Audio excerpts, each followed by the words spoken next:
আজকে যারা আমাদের বিরুদ্ধে আছে তারা দিল্লি সেবা দাস হিসাবে নিজকে পরিচিত করেছে।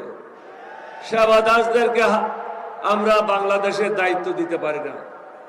সেবা দাসদের হাতে আমরা বাংলাদেশকে হস্তান্তর করতে পারি না।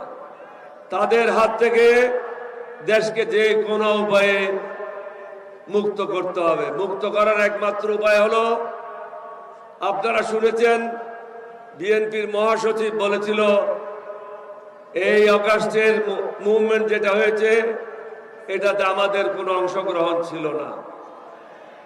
এটা তারই কথা, আমার কথা না।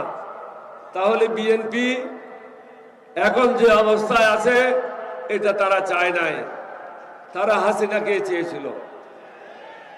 আর আপনারা 1400-র উপরে শহীদ হয়ে নতুন বাংলাদেশের স্বপ্ন দেখেছিলেন। সেই স্বপ্ন বাস্তবায়ন করার জন্য প্রয়োজন ইনসাফের সমাজ। তাই আমি সমগ্র জাতিকে একজন মুক্তিযোদ্ধা হিসেবে অনুরোধ করব। কিছুক্ষণ আগে জুলাই মুক্তিযুদ্ধ এখানে বক্তব্য রেখেছে।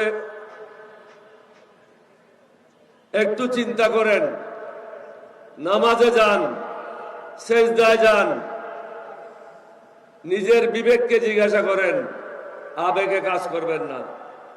মার্কা দেখে ভোট না দিয়ে কারা দেশের জন্য মঙ্গল করবে আর কারা মোদির দালালি করবে এটা চিহ্নিত করেন।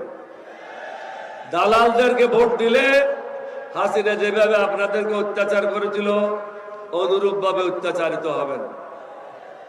কেউ আপনাদেরকে মুক্তি দিতে পারবে না। সমগ্র জাতিকে একটা জায়গায় এসে অবস্থান নিতে হবে।